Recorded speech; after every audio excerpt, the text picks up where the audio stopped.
Bonjour, je m'appelle Mathias Vincent, je suis actuellement le directeur de l'offre du digital mais également de l'innovation pour l'IFPAS. Donc l'IFPAS, qu'est-ce que c'est? C'est l'Institut de formation des professionnels de l'assurance. Donc j'interviens dans ce secteur-là.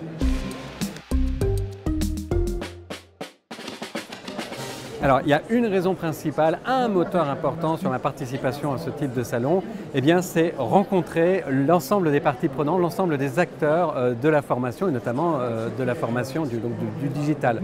Aussi bien ceux avec lesquels je travaille actuellement, RiseUp pour les citer par exemple, que d'autres prestataires et peut-être futurs partenaires potentiels.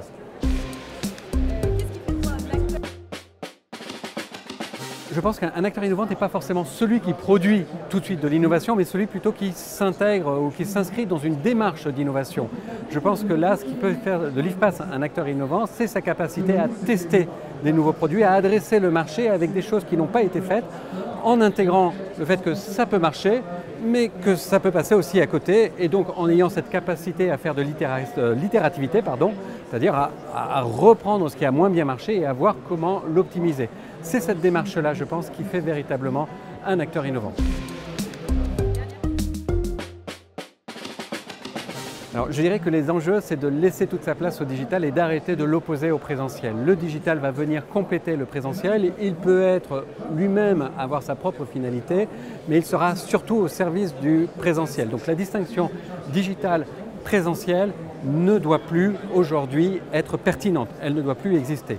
Les grandes tendances qui vont arriver sont naturellement tout ce qui concerne ces histoires de données. On en entend parler à droite et à gauche, mais ce n'est pas véritablement là l'enjeu. Le véritable enjeu, ça va être de savoir gérer ces données, les collecter et de savoir les parler. Donc on va avoir quelque chose qui a trait à l'analyse de ces éléments pour pouvoir leur redonner après une dimension purement humaine, c'est-à-dire une traduction dans une relation pédagogique avec nos formateurs et nos participants.